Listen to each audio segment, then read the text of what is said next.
Cream का use मत कीजिएगा। कुछ क्रीम लगाइएगा जो आपके ऊपर से यहाँ तैलीय ग्रंथि को क्या कर देगा, तेल से रोक देगा, लेकिन वो बनाना तो नहीं रोकेगा, निचवा जमा करते रहेगा, यहाँ रोक के यहाँ से पिंपल्स निकाल देगा। ऐसे देखिएगा, ढेर क्रीम लगाएंगे ना आपका चेहरा कटहल की तरह हो जाएगा, ऐसे ऐसे ऐसे फचका फचका टाइप का कटहल की तरह हो जाएगा, भयानक दिक्कत होगा फिर आपको। ठीक है, जब कोई भी लड़का या लड़की मैट्रिक पास करके इंटर में जाता है तो उस टाइम में उसके शरीर में हार्मोनिक चेंज होता है। हार्मोनिक चेंज का कहने का सेंस ये है कि आप जब 15 साल के एज में पहुंचते हैं, 13 से 15 साल के एज में जब पहुंचते हैं तो हार्मोनिक चेंज होता है, जिस वजह से ये सारे फूला फुंसी ज़्यादा देखने को मिलते हैं। तो आप देखेंगे कि 11 से ग्रेजुएशन फर्स्ट ईयर के बीच में यही साल होता है 13 से 15-16 साल का ये एज। इस एज में आप देखेंगे लड़का या लड़की का बहुत सारा दाना वाना निकलने लगता है शरीर में। पहली बार हार्मोनिक चेंज होने की वजह से शरीर एडजस्ट नहीं कर पाता, 1-2 साल के बाद वो एडजस्ट कर लेता है, फिर दाना फुंसी खत्म हो गया। हम लोग जिस एज में हैं, इस एज में ससुरा दाना निकल ही नहीं सकता है, स्किन पूरा बंजर रेह या कलर हो चुका है, यहाँ मरुस्थली भूमि हो गई है, कैक्टस के अलावे कुछ नहीं निकलेगा। देखिए ये सब कैक्टस के अलावे कुछ नहीं निकलेगा।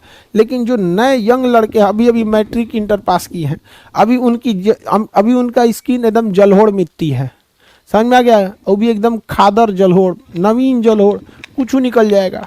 हम लोग बंजर पथरीला कैक्टस बस निकलेगा। तो वो हार्मोनिक चेंज भी होता है, समझ में आ गई नहीं, हार्मोनिक चेंज। किसी को कोई दिक्कत नहीं है, समझ में आ गया आप सब लोगों को हार्मोनिक चेंज क्या होता है। ये सीबम जो होता है ना, हमारे बाल में भी निकलता है। हमारे शरीर का जो खोपड़ी होता है ना, इससे भी सीबम निकलना बहुत जरूरी होता है, इससे सीबम निकलना जरूरी होता है। और वह सीबम हमारे बालों को थोड़ा सा मुलायम रखता है। बालों को क्या रखता है, मुलायम रखता है। किसी किसी के खोपड़ी में तैलीय ग्रंथि कम पाया जाएगा। अब जब खोपड़िए में तैलीय ग्रंथि कम पाया जाएगा तो सीबम की मात्रा कम निकलेगी, उसका बाल एकदम ड्राई रहता है। My here is very dry कहता है। किसी किसी में सीबम अच्छा खासा निकलता है, उसके हेयर में कोई समस्या नहीं आती है, उसका हेयर ड्राई वगैरह नहीं होता है। तो सीबम का आना बहुत जरूरी है। कोई बात नहीं। आपके शरीर में ठंडी के दिन में सीबम कम बनता है। सीबम क्या बनता है, कम बनता है, समझ में आ गया। तो मरे हुए स्किन को वैसे ही सूखा मरा हुआ स्किन ऊपर पड़ जाता है। सीबम रहेगा तो उसको चपचपा करके मैल बना देगा, तो ठंडी के दिन में सीबम कम बनता है। तो अच्छा, जो हमारा खोपड़ी होता है ना, इसमें भी सीबम कम बनता है। हालांकि सर में सीबम जो होता है ना, सर में एक फंगस पाए जाते हैं। शरीर में क्या पाए जाते हैं, फंगस, छोटे छोटे जीव होते हैं फंगस, वो इस शरीर त्वचा के सीबम को खा जाते हैं। जो इसमें सीबम पाया जाता है ना खोपड़ी में, उसको क्या करते हैं, खा जाते हैं।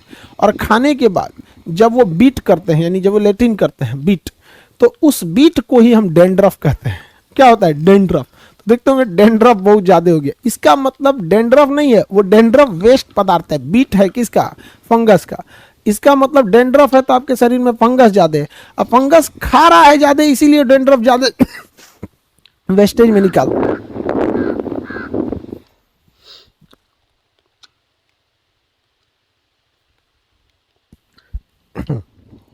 दमा उमा मत हो जाए हमको, बढ़ोती में बड़ी दिक्कत होता है, ठंडी उड्डी में दमा उमा हो जाता है।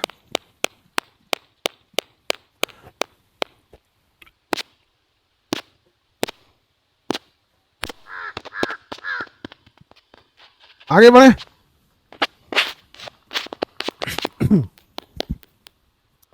देखिए ध्यान से, तो हमारे शरीर में जो सीबम बनता है उसे फंगस खाता है। उस फंगस का जो बीट होता है वो क्या कहलाता है, डेंड्रफ कहलाता है। इसलिए डेंड्रफ करने के बाद हाथ जरूर धुलना।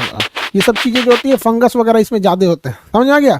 इसलिए ऐसा नहीं होता है कि आप ऐसे, हमारे शरीर में पूरी और कीटाणु ज़्यादा है, इसमें फंगस बहुत ज़्यादा पाए जाते हैं सर के अंदर। तो आप जब शैम्पू वगैरह कर तो उसमें फंगस हाथ में आ जाते हैं। फंगस जीव होते हैं, आपको बॉटनी में पढ़ाएंगे फंगस के बारे में। हमारी मरी हुई कोशिकाओं में जब सीबम मिल जाता है तो उसे चिपचिपा मैल बना के बाहर कर देता है। त्वचा को चिपचिपा या ऑयली बना के रखता है सीबम। पसीना तो आप समझ ही गए, आप लोग को इतना तो समझ में आ गया।